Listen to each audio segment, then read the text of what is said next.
Hey guys, I'm Anthony from Hammer and Pine, and welcome to another edition of the Master Bath Remodel. In today's video, I want to show you guys how I prepped the floor to be level, as well as added more strength so that it could support more weight. Joist me now, and let's get on with it.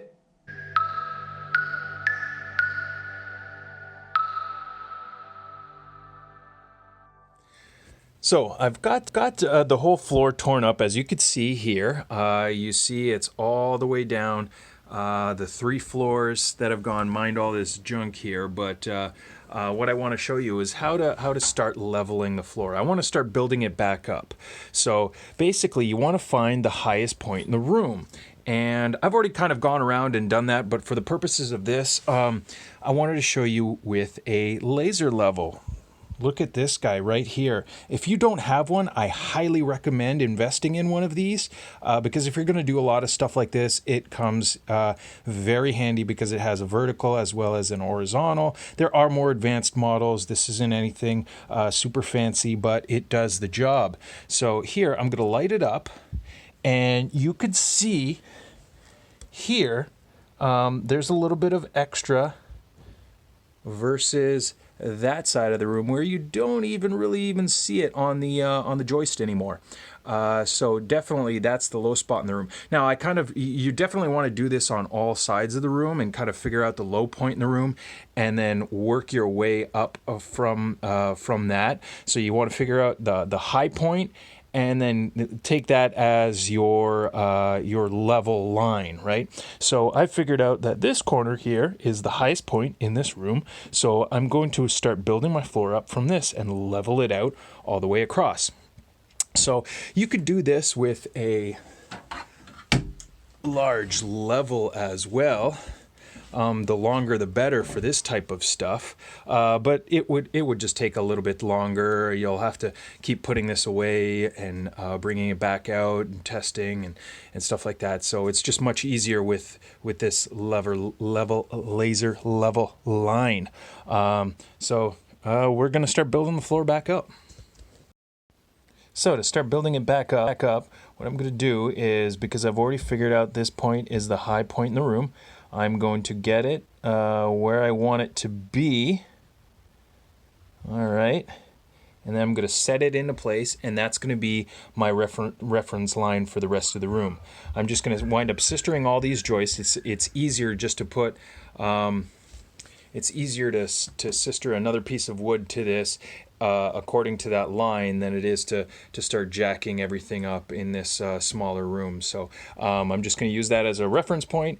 And then according to this line, I'm going to start sistering these joists. The other thing, the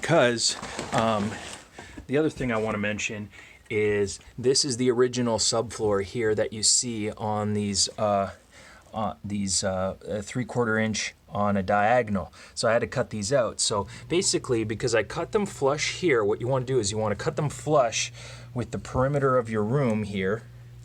And then what we're going to do is we're going to put blocking here. Essentially, I'm going to put a long 2x6 over here because this is a rim joist. I don't really need to put anything bigger, thicker, or anything. Glue and screw. And then on these sides here, we're going to put a little blocking here so that your whole perimeter winds up being supported. You have something to screw that new subfloor to. And then these joists are going to be sistered right here, and we're going to level that in the process as well. So it's going to be a nice, very sturdy floor. The condition of these aren't bad at all. You see, I mean, this is the original real 2x4. None of this nominal small stuff that they make nowadays. So pretty good stuff, pretty good condition. Very excited. So for the glue and screw part, I'm going to use a couple different things here. First, I'm going to use these lag screws here. You could use for sistering joists, you could use lag bolts as well, which are very strong, very sturdy. But it's time consuming to put these in. If you want to spend a little bit of extra money, go for these. These are rated for doing that, and it's so much easier. It's just like driving in just any other screw. If you have an impact driver, these things will go in like butter, and they hold. Especially when you glue and screw, these are your choice.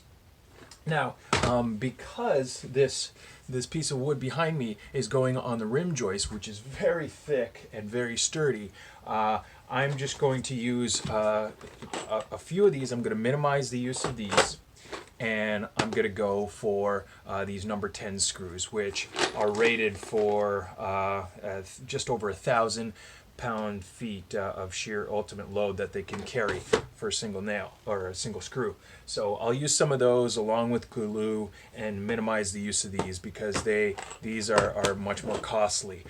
These you generally want to put them about every 16 inches, and I like to use a staggering pattern, one below, one up, one below, one up. That way it gives it a little bit more structural rigidity. Then, as far as the glue is concerned, in my personal opinion, I don't think there's anything better than some PL3X Premium. If you want something that holds a lot quicker, that sets a lot quicker, you could get the 8X, which is a fast grab. It's a little bit more expensive, but it has its use if you're going to start working almost directly over your work right away. They also just came out with, or not too long ago, with a max version, which is supposedly even better than this stuff. It's supposed to come out solid, whereas this, you might get an air bubble or two here and there in it. So that's supposed to come out solid and give you a much tighter bond. I don't know. I've never used it, so I'll give you my opinion. I'm going to use it on the tops to screw down the subfloor, but for now, we're just going to use these three things.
So sistering the joists like this is the easiest way to prep a floor to be level.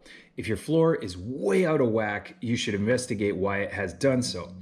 And if there's an active and underlying problem, the nice level floor you just built will sink and ruin all your work and cause you to want to curse and set the house on fire. In this case, it's a 90-year-old house that has settled some. Here, I use 2x8 lumber that is number 2 grade as the sistering boards. The size, the type of wood, and the grade all matter when doing this type of structural work. If you're looking to fix a sagging floor, check out a span calculator online or in app form on your favorite mobile device. They will be able to tell you the size of the lumber that you need for a given span as well as your load that you're looking to support. Considering that this will be a tiled bathroom, I wanted to overbuild as insurance against any problems. And here's a pro tip. For the lumber, skip the big box stores and go straight to a lumber yard. You'll get a better selection and price. You'll also find knowledgeable staff that will be able to give you advice.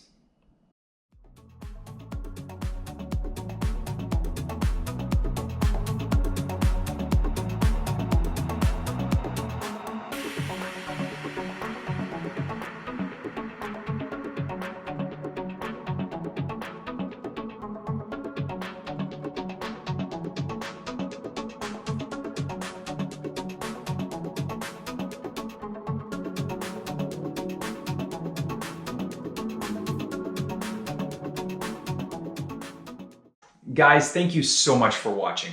If you haven't already, please click that subscribe button so you don't miss an update. And if you like what you saw, click that thumbs up and let me know what you thought in the comments. I'll see you in the next one.